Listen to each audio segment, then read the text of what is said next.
Bom dia, bom dia. Começando aqui mais um programa Emoções na Vida Cristã.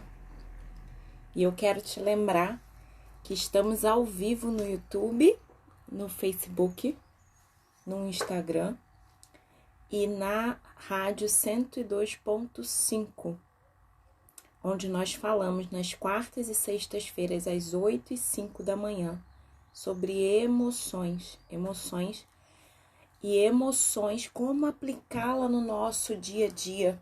E aqui a gente fala sobre uma vida real, que é possível aplicar aquilo que se aprende. E eu queria começar a pensar hoje sobre o quanto que a nossa mente é traiçoeira. E eu não sei se você já percebeu isso. Às vezes a gente quer fazer algo e não consegue fazer aquilo que a gente quer, porque a nossa mente nos sabota. E porque a nossa mente nos sabota, a gente fica estressado, a gente fica agitado, a gente fica com uma mente acelerada, cheia de pensamentos. Só que todos esses pensamentos, eles não trazem uma resolutividade. Eu penso muito, mas eu não faço nada com aquilo que eu pensei.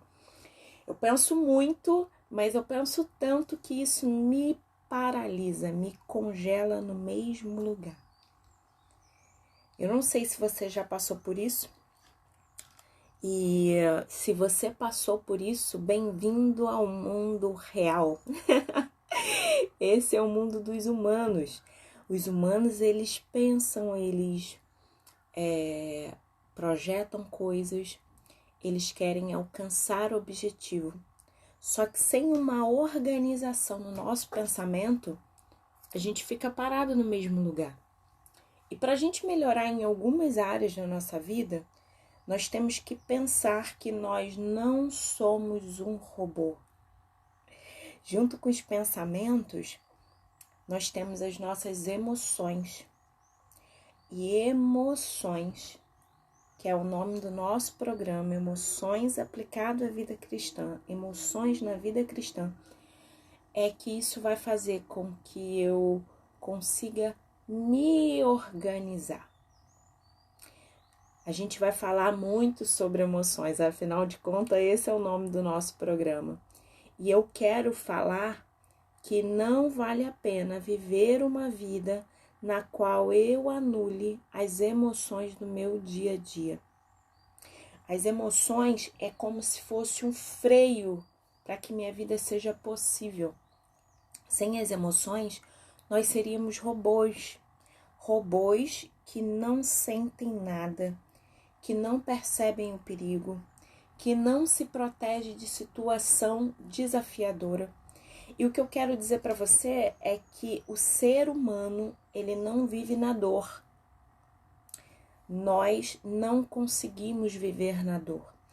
E não viver na dor significa encontrar caminhos possíveis para sair da dor. E muitas vezes, por falta de conhecimento, a gente acaba entrando no caminho errado. E você, querido ouvinte, querido amigo, já deve ter feito alguma coisa na sua vida errada só porque estava fugindo da dor. Quando a gente não tem conhecimento e a gente está fugindo de algo, a gente sempre encontra algo pior. E eu gosto de pensar como se eu estivesse correndo de um urso. Imagina, a gente correndo de um urso. Imagine-se correndo de um urso grande, peludo, com as patas enormes. Ele está correndo atrás de você. E você está fugindo dele, você está fugindo. E você não tem mais fôlego. E de repente você se depara com uma caverna. E você entra na caverna. A caverna é totalmente escura. Mas você estava fugindo do urso e você entrou na caverna escura. Quando você encosta e respira, você se depara na sua frente com uma ursa enorme, com 5 filhotes. O que pode acontecer com você? Fugindo e encontrou abrigo numa caverna enorme, com uma ursa grande com 5 filhotes. Geralmente a gente pensa assim, é o meu fim. Porque uma ursa grande com 5 filhotes, ela vai proteger a cria dela. Ela está sendo ursa. Ela não está fazendo mal para mim. Ela vai acabar com todo possível predador que venha tirar os filhotes dela. E quando nós não sabemos o que fazer na nossa vida, e a gente vive a nossa vida com a estratégia de fugir da dor, a gente acaba caindo em situações piores do que se nós estivéssemos naturalmente vivendo o nosso dia, fazendo as nossas escolhas. E o que eu quero te dizer com isso? Não use a estratégia da fuga para resolver os seus problemas. Os problemas existem e existem para a gente empreender. Tanto se fala nessa palavra, né? Empreendedorismo. E o que é empreendedorismo, Irlânia? Empreendedorismo é gerar soluções. E nós precisamos todo dia olhar para os nossos desafios e falar assim, qual solução eu posso gerar para resolver esse desafio na minha vida. E aí, quando eu olho para o desafio e eu me pergunto o que eu posso fazer para resolver aquele desafio, eu me torno forte para não fugir do desafio, mas para encontrar uma solução, para que aquele desafio seja superado. É muito importante pensar nessa questão de superar os desafios, porque coisas boas acontecem com pessoas boas, mas coisas ruins acontecem com pessoas boas. Ó céus, ó vida, ó azar, por que isso está acontecendo comigo? Porque você é humano. E o humano precisa de desafios para evoluir. Quando eu estou num jogo de videogame, eu atendo muito adolescente, gente, então eu fico com videogame na cabeça. Mas quando eu estou com videogame na mão e eu quero passar de fase, eu preciso superar os desafios daquela fase para ir para a próxima fase. Eu não consigo pular etapas no sentido de, não gostei disso não, vou deixar para lá. Vou botar para debaixo do tapete. Quando a gente coloca os nossos problemas para debaixo do tapete, quando a gente realmente decide olhar, é tanto lixo na nossa vida, é tanto lixo na nossa casa, é tanto lixo na sala da nossa casa, que a gente não sabe por onde começar, por onde resolver. Eu não sei se você já se sentiu assim, com tantos desafios, ao ponto de você olhar e falar assim, por onde eu começo a resolver tudo isso? Por onde eu começo a desentulhar esse lixo? Eu quero te falar que se até hoje você agiu na sua vida fugindo da dor, eu não vou olhar para isso que me dói. Quando eu digo eu não vou olhar para isso que me dói, eu estou dizendo eu não vou resolver a minha questão. Eu não vou crescer com esse desafio. Agora, quando você olha para o desafio e você pergunta como, né? Não tem aquele bottom que o pessoal usa assim. Quer emagrecer? Pergunte-me como. Faça um bottom para você. Quero resolver um desafio. Como? Pergunte-se como. Como que eu resolvo esse desafio? Olha para você, porque às vezes a gente é criado e gerado para apontar para os outros, apontar os defeitos, apontar até você é a pessoa que vai resolver a minha questão. E não é. Deus te deu uma vida para você tomar conta. E o que você tem em você vai fazer com que você supere os seus desafios e encontre a solução que você precisa. Agora, pensar nisso é pensar em Romanos 12. Romanos 12, ele vai dizer assim: portanto, com a ajuda de Deus, quero que vocês façam o seguinte, entregue a sua vida cotidiana. Olha isso, o que é uma vida cotidiana? Dormir, comer, trabalhar, passear. Olha o que o texto diz. Eu, humano, preciso ter uma vida cotidiana. E essa minha vida cotidiana precisa ter dormir, comer, trabalhar, passear, servir a Deus, cuidar da minha família, dar atenção para os meus filhos, fazer atividade física. Olha, tantas coisas tem na nossa vida cotidiana e às vezes a gente coloca todas as nossos ovos no único cesto. Eu tenho muitas áreas da minha vida, mas eu pego a minha vida e coloco em quê? Na igreja, na minha família, nos meus estudos. Toda a minha fonte de prazer está num único lugar. Um único lugar. E se a minha cesta com ovos cair no chão, quebrou todos os meus ovos. E como que eu vou recomeçar? Eu posso fazer um omelete. Mas se a cesta caiu num chão sujo, por exemplo, eu vou ter que jogar tudo fora. Quando as coisas caem, a gente não tem muito controle para onde aquilo vai. Mas pensa nisso, dormir, comer, trabalhar, passear, estudar, cuidar da família, ter tempo com os filhos, e ver minha mãe, ligar para um amigo. Portanto, com a ajuda de Deus, quero que vocês façam o seguinte: entregue a vida cotidiana a Deus, como se fosse uma oferta. Nossa, adoro isso. Adoro isso. Quando eu penso em estar aqui com você, eu penso que é uma oferta a Deus. Quando eu penso em fazer atividade física, cuidar do meu corpo, eu falo, eu estou cuidando do templo do Espírito Santo, então eu estou entregando para Deus. Quando eu ligo para minha mãe, é o útero que me trouxe à terra. Esse útero é abençoado, eu nasci dali. Não é perfeito. Pensa nisso. Meu pai e minha mãe não é perfeito, mas foi o canal que Deus usou para me trazer aqui nessa terra. E eu preciso honrar esse canal.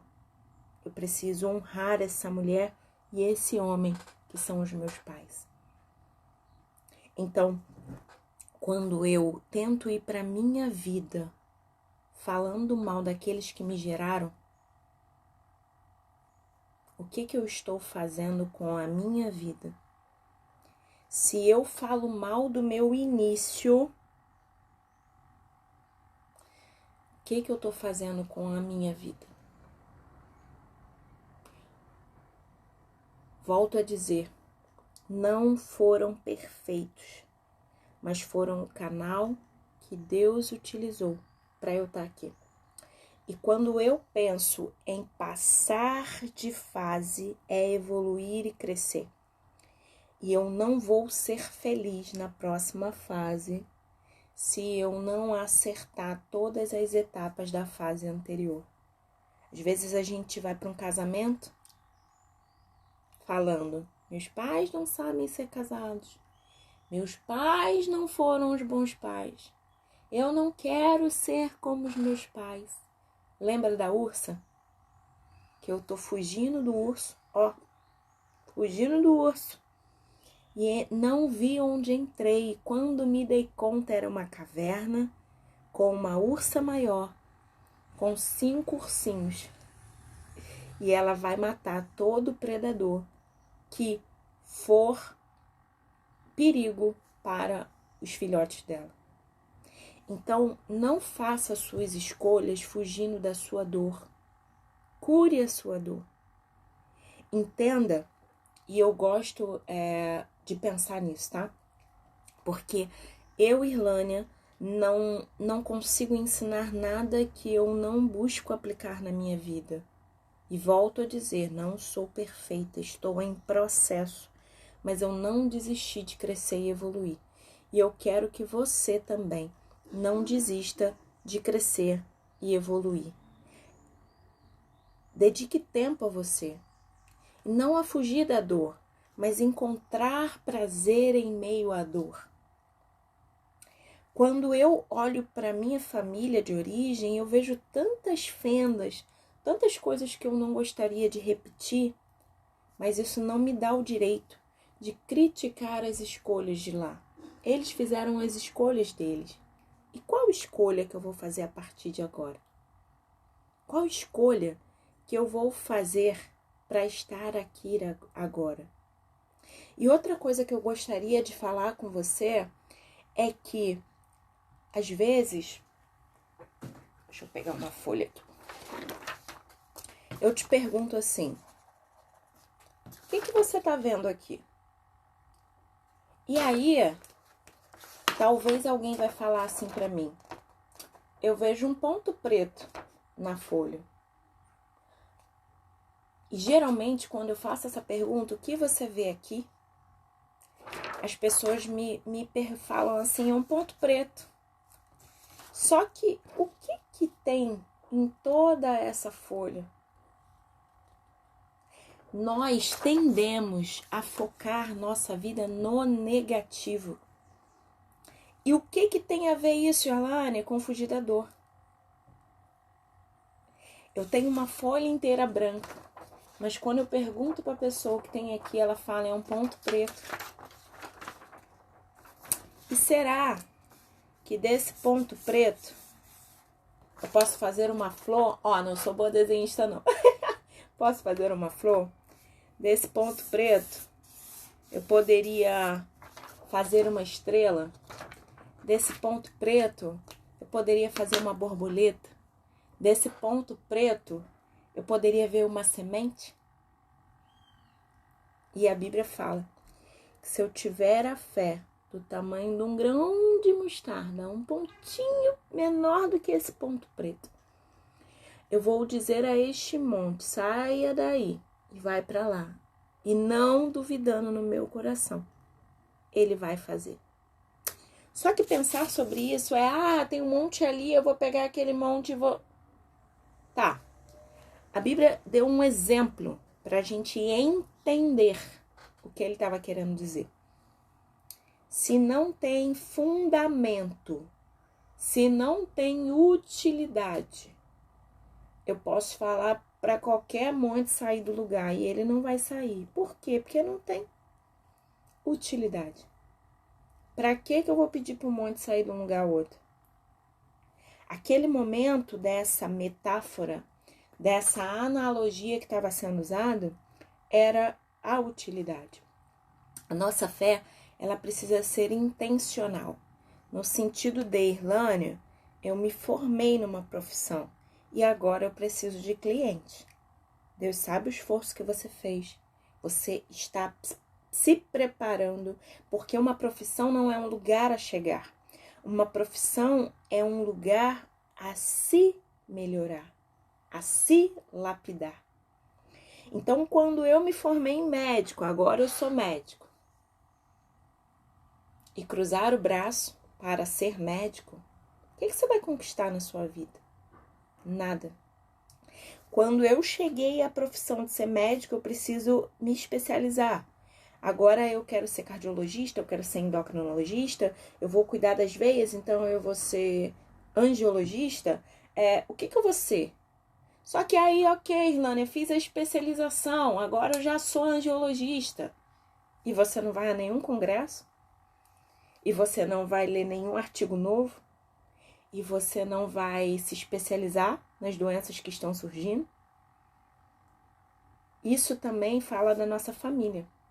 Casei, cheguei ao lugar. E o que você vai fazer com esse casamento agora? Você vai melhorar a relação?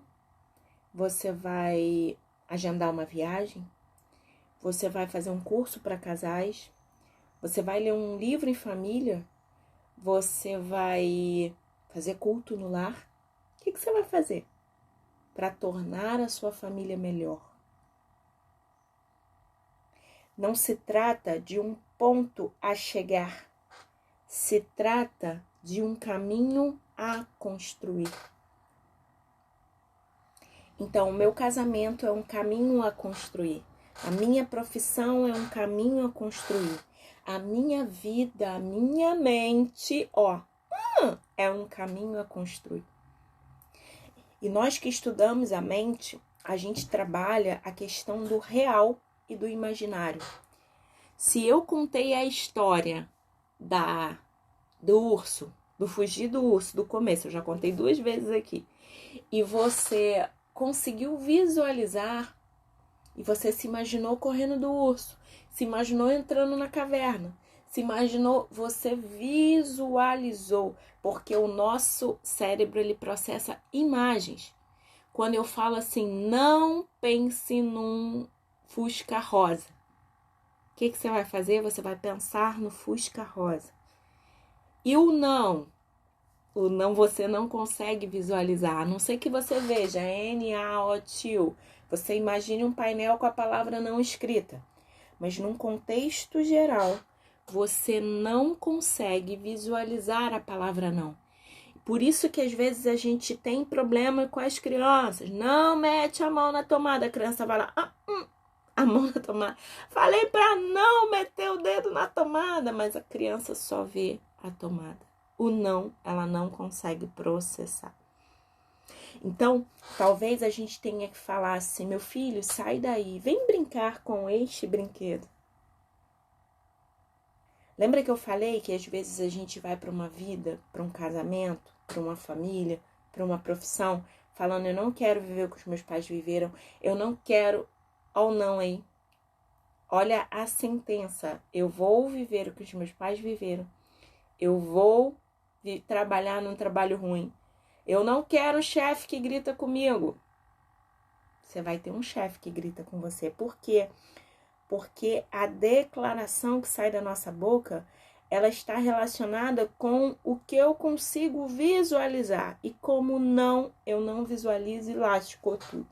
Deu ruim. Então eu quero te falar algo para você pensar a partir de hoje. Pensa no que você quer. Esquece o que você não quer. Busque em você o que você quer alcançar. E aí, entregue a Deus a sua vida cotidiana. Lembra? O dormir, o comer, o trabalhar, o passear. Gente, passear é vida. Passear é dar uma pausa na rotina. Passear é romper com aquilo que eu faço todo dia. E rotina é importante. Tem uma peça que eu gosto muito que é Pare de Falar Mal da Rotina. A rotina é importante, a gente tem que ter horário para comer, horário para ler a Bíblia, horário para orar. Embora a gente tenha que ter uma vida de oração, a gente precisa entender de manhã, quando eu acordo, eu falo com o meu Deus. Eu entrego a minha vida ao meu Deus. Mas e nos outros momentos? Nos outros momentos eu tenho, 5 horas da tarde que eu sento e anoto, medito, me entrego. Eu tenho um momento, antes de dormir, é o meu momento de me entregar a Deus. É o momento de ler um livro, é o momento de ficar tranquilo, ócio produtivo. Nós estamos numa agitação de fazer. Eu tenho que fazer isso, eu tenho que fazer comida, eu tenho que cuidar das crianças, eu tenho que trabalhar, eu tenho que produzir, eu tenho. E o ócio produtivo? Parar um pouco e descansei. Começa a pensar na sua mente como pausas. Você precisa dar pausas. Para quê? Para ela pensar melhor e se organizar melhor. Para tomar decisões assertivas. Às vezes a gente não consegue tomar decisões sábias. Por quê? Porque a nossa mente não para, ela tá ali no bolo.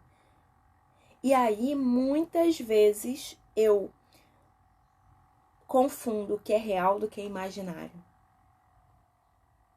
O que realmente aconteceu comigo e o que eu criei a partir do que aconteceu comigo. E tem uma frase de um filósofo, Sartre, que ele fala: não importa o que aconteceu com você, importa o que você fez com o que aconteceu com você. Por quê? Porque às vezes eu olhei para você e falei: você é feio. E aí você foi para casa. Ilane falou que eu sou feio. Mas assim, ela já tinha falado isso antes.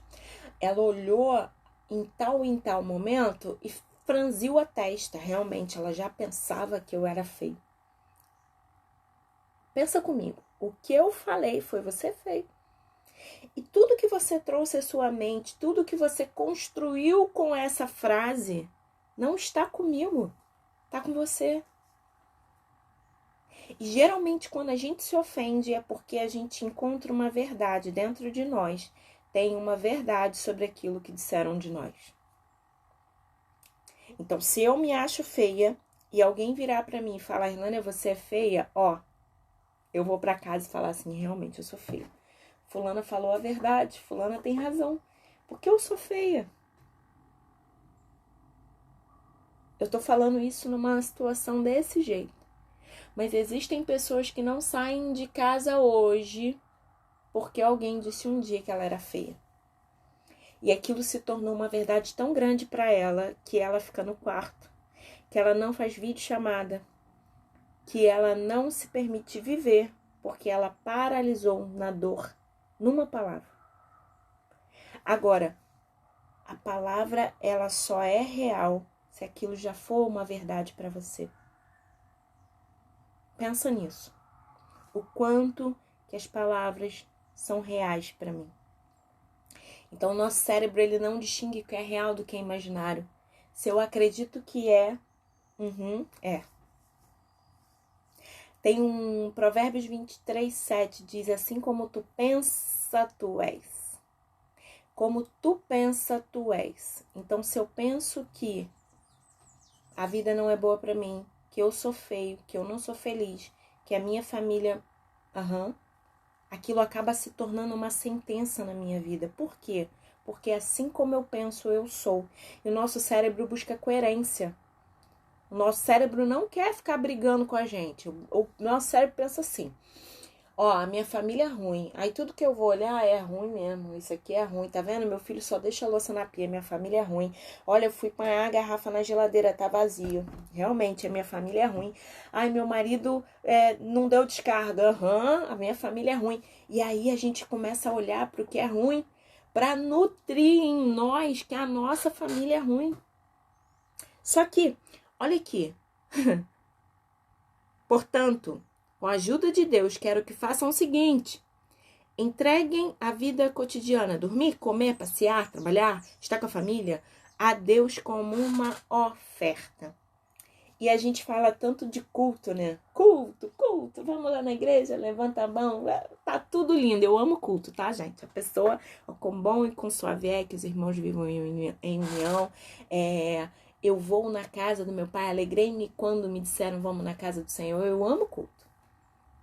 Mas que culto maior é a minha vida como um altar diante de Deus? E o culto é apenas a união dos santos. Santo aqueles perfeitos? Não tem perfeito. Não é perfeito. Santos são aqueles que decidem viver como uma oferta. Que quando sai para estar com um amigo, será que naquele encontro com um amigo eu fui uma oferta? Eu era igual a ele ou era uma cidade edificada sobre o monte? Quem era eu naquela situação? Quem sou eu no meu trabalho? Eu sou uma oferta ou eu sou aquela pessoa que xinga o tempo todo? Quem sou eu na minha família? Eu sou uma oferta ou eu sou aquela pessoa que briga com todo mundo, reclama de tudo? Quem sou eu como oferta? Será que eu sou uma oferta que Deus aceita? Ou eu sou uma oferta que não vale nem a pena ser chamada de oferta? E o que eu tô falando é aqui, examine-se, pois o homem é a si mesmo. Eu olhando para mim. Não é o outro, sou eu. Eu sou a oferta. Agora, não se ajustem demais com a cultura deste mundo, a ponto de não poderem pensar mais. O que ele está dizendo aqui? Gente, olha, essa Bíblia aqui é a Bíblia A Mensagem, tá? Eu amo essa Bíblia porque ela traduz, ela esmiuça para que eu entenda com a minha linguagem o que é para eu fazer.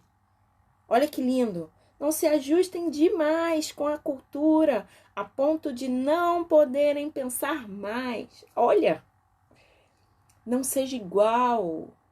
E nós ficamos parecidos com as pessoas que a gente convive. Meu amigo xinga demais, cuidado. Daqui a pouco você pode estar xingando também. Eu saio com meus amigos porque eles bebem. Será que daqui a pouquinho você vai estar igual a eles? Olha, o meu amigo mais próximo xinga a esposa. Será que daqui a pouquinho você vai estar xingando a esposa? Olha o que o texto fala. Não se ajustem demais à cultura ao ponto de não poderem pensar mais. Eu não vou pensar porque nós somos seres de comportamento. Nós somos seres que aprendemos um comportamento e reproduzimos esse comportamento. E nós temos em nós uma coisa chamada neurônio espelho. Eu já falei disso na semana passada. Eu vou bocejar aqui. Daqui a pouquinho tá todo mundo bocejando e daqui a pouquinho eu começo a repetir o bocejo. Isso, uma forma simples de entender neurônio espelho. Ilânia, mas eu falei pro meu filho fazer tudo direitinho, mas você fez tudo direitinho? Porque nós não aprendemos pelo falar. A Bíblia mesmo fala, não fazeis vãs repetições, porque por muito falar não serão ouvidos. Não fala muito, age mais. Age mais, escolha o que você está fazendo, decida agir na direção daquilo que você quer alcançar, da paz que você precisa. Decida fazer diferente dessa cultura. Por quê? Porque quanto mais eu estiver próximo da cultura, fazendo o que todo mundo faz, eu não vou pensar. Porque lembra o que eu disse sobre o nosso cérebro descansar? Nosso cérebro, ele pesa 1,5 kg. Ele cabe na palma da nossa mão. E ele consome 25% de toda a energia do nosso corpo. O que isso significa, Irlane? Que ele quer economizar energia. Porque ele já gasta muita energia. Todo o nosso corpo, ele fala assim, cara, eu preciso descansar. É muito consumo, é muita coisa para fazer. O nosso cérebro mantém o meu braço que se levanta, o meu cérebro mantém a minha fala, a minha visão, ele mantém o meu pensamento organizado. Tudo que eu estou fazendo aqui é o meu cérebro que está orquestrando isso. Então, parada, Irlane, eu estou pensando, eu estou gastando energia. Então, o que a gente precisa fazer?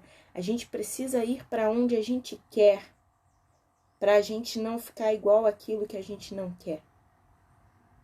Então, tira o não. Eu não quero ser igual a minha mãe. Ok, eu já sei, você já me falou. O que você quer? Quem que você quer ser parecido?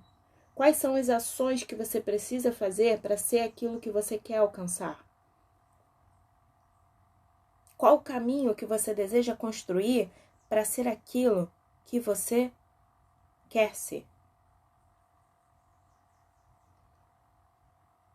Em vez disso, concentre sua atenção em Deus. Eu gosto muito de pensar, Irlane, eu tenho preguiça de ler a Bíblia. Ah, é? Como que você vai aprender a conhecer um Deus que te criou, que te formou e tem uma vida próspera e abundante para você, se você não se encontra com Ele? Por quê? A Bíblia é a voz de Deus falando comigo. E se eu não me encontro com essa voz, qual é a direção que eu vou ter neste mundo? E eu conheço pessoas, eu espero que não seja você também, que passa 8 horas da sua vida na frente da TV. Passa a vida na frente da TV. Pessoas que pegam o celular para ver a hora e quando se percebem já ficaram 2 horas vendo stories, rede social, passando mensagem, rindo de vídeos engraçados. E a vida tá passando. A vida está passando. E o que a gente está escolhendo? Escolhendo, porque é uma escolha. Escolhendo ter isso. E aí eu quero que você pense o que tem na sua mente, o que você tem colocado para dentro da sua mente. O que você tem nutrido a sua mente. Pensar nisso faz com que eu olhe para... Será que na minha mente tem músicas boas e produtivas? Será que na minha mente tem algum livro que eu li essa semana? Na minha mente tem gerar soluções ou reclamar de tudo? E aí eu quero falar com você de 2 comportamentos. A nossa vida é nossa vida. Lembra que eu falei? Não importa o que fizeram com você, importa o que você faz com o que fizeram com você. E aí eu posso ter a mente de vítima ou a mente responsável. Ou uma mente vitimista ou uma mente de responsabilidade. Na mente da vítima, tudo que acontece é contra mim. Tudo que fizeram foi contra mim. Ninguém me entende, ninguém gosta de mim. Ninguém olha pra mim. Ninguém. Porque eu olho pra vida pensando, estão contra mim. Essa é a mente da vítima. Ninguém me dá atenção. Ninguém faz o que eu preciso. Ninguém me ajuda. Sabe aquela coisa? Essa é a vítima. Só que eu quero te falar algo. A vítima, ela é controladora. Como, Irlane, é que a vítima é controladora? As pessoas que são vítimas, elas paralisam a nossa mente. Elas tiram o nosso sonho para que a gente se torne refém delas. E a forma dela de controlar é, eu vou manipular. Eu vou dizer pro outro assim, vem aqui, faz isso pra mim. E às vezes a gente acha que uma pessoa controladora é uma pessoa que grita, uma pessoa impositiva, uma pessoa... E quantas pessoas usam de suas doenças para tornarem os outros vítimas? É bom a gente pensar nisso, porque às vezes quando a gente era criança, quando a gente fala de um bebezinho, né? A gente acha graça de tudo. Ele falou, ele andou, ele caiu, ele levantou, ele andou de bicicleta, ele contou uma história, ele aprendeu a falar B.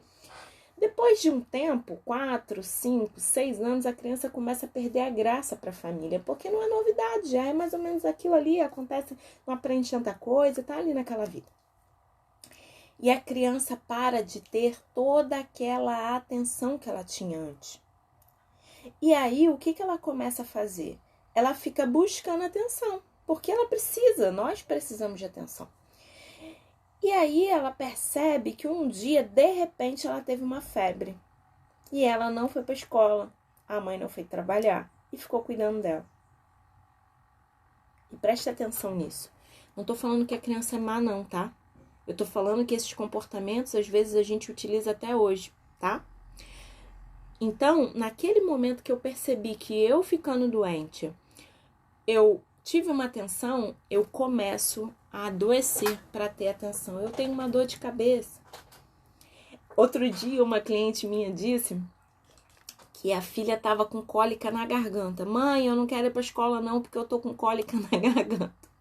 E eu dei risada, porque assim, o que era essa criança falando? Fica comigo, me dá atenção. Só que ela, cólica na garganta não existe, mas era o que a criança sabia falar. E o que ela estava dizendo? Eu não quero ir. Então, quando a criança começa a inventar coisas para ter a nossa atenção, em vez da gente brigar com a criança, bater na criança, botar a criança de castigo, a gente precisa olhar o que está acontecendo ali, o que ela precisa, o que essa criança quer. E aí, a gente começa a entender que ela começa a usar a estratégia que funciona. E nós, adultos, também usamos a estratégia que funciona. Às vezes, tô com a pressão alta. Tô passando mal. E você vê que não é. Aí você pega o aparelho de pressão, afere a pressão tá normal. Tô falando de adulto, tá? E aí, o que aquela pessoa aprendeu? Que ela precisa ficar doente para ter atenção. e ela entra no comportamento da vítima. A vítima adoecida que não sabe dizer, alguém fica comigo, vamos fazer uma coisa junto? Não, eu paraliso aqui, buscando a minha atenção. Agora, a gente pode treinar a nossa mente para ser responsável. E quando a gente pensa em corpo de Cristo, a gente está falando em família. A gente está falando em ter pessoas com quem contar, pessoas que têm a mesma fé que a gente. E a gente precisa de pessoas. Mas eu não posso usar dessas estratégias infantis para ter as pessoas que eu quero do meu lado. E existem pessoas, e eu lembro disso da minha adolescência na igreja, que tinha uma irmã que a gente chamava da irmã Tamal. Olha isso. Você ia falar com a irmã, querida, graça e paz, como é que você tá? Irmã, tá tudo bem não. Ó, meu filho, não sei o que, não sei o que. Aí você falava assim, querida, tudo bem? Não, tá tudo bem não, eu tô uma dor na coluna. Tudo bem, querida? Aí teve um dia que uma jovem adolescente, gente, o povo é gaiato, né? E aí, irmã, tá tudo mal? Aí ela, isso, a senhora sempre fala que tá tudo mal? Então, assim, o que eu tô te contando nessa história? Que a gente precisa ser responsável e não usar das nossas situações. E eu gosto de pensar, outro dia eu tava falando com uma cliente aqui, porque meu carro deu problema. Eu falei, não tenha carro. Porque se você não tiver carro, não vai ter problema no carro. Irlânia, meu filho, não tenha filho. Não tenha filho, porque aí você não vai ter problema com o filho. Irlânia, minha geladeira pifou. Que bom que você tem geladeira. Quanto tempo você tem de casado? 25 anos, a geladeira tem 25 anos. Ela durou, hein? Tá na hora de trocar. E o que é isso? Ser responsável. Eu tenho um desafio, eu vou resolver esse desafio. A minha garrafa esvaziou, eu preciso encher. E aí a gente começa nas pequenas coisas, sendo responsáveis. Responsáveis pela nossa vida, responsáveis pelo nosso corpo, responsáveis pelo nosso dia, entendendo que a nossa vida é um altar. E lá no domingo eu vou me reunir para cultuar com a família de Deus, mas algo que eu já fiz a semana inteira e que eu não condicionei a minha vida no domingo. Porque a minha vida é um altar. E quando você fizer isso, você vai parar de achar culto ruim, culto bom, louvor ruim, louvor bom, irmão chato, irmão não chato. Porque você vai estar tão preenchido do amor, da graça, da magnitude, da fortaleza de Deus, que você não vai ter tempo para ver os pormenores. Porque você é responsável. E aí, concentrem a atenção em Deus, o autor, consumador da nossa fé, em Deus. Vocês serão mudados de dentro para fora, de dentro para fora.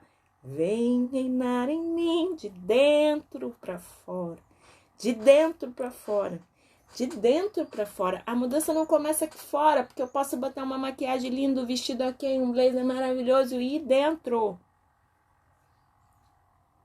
Qual a diferença de Davi para todas as outras pessoas da Bíblia? Segundo o coração de Deus. Por quê? Porque ele era perfeito? Não, não era perfeito.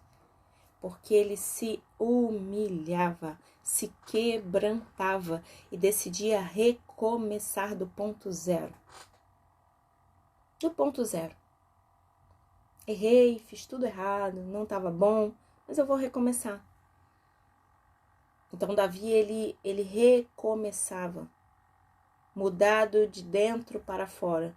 Descubram o que ele quer de vocês, o que ele quer, e tratem de atendê-lo. Deus, o que o Senhor quer que eu faça? O que o Senhor quer que eu faça? O que o Senhor quer que eu faça? Aí Deus vem falar e você nem dá atenção. Você fica um pedinte que quando Deus responde, você não torna a vida resolutiva. E aí você pede o tempo todo, Deus, o que eu quero que eu faça? Deus, qual é a direção? Deus, e Deus fala e você não ouve. E Samuel falou, quando ele entendeu, fala, Senhor, porque o teu servo ouve. Ele foi para Eli e falou, você me chama? Não, não chamo. Você me chama? Não chama. Na terceira vez ele lembrou, deve ser Deus. Quando você ouvir, você fala, Senhor, porque o teu servo ouve. E a gente está pedindo, Deus, fala comigo, fala comigo, fala comigo, fala comigo. Deus está falando e a gente está, patinando, distraído.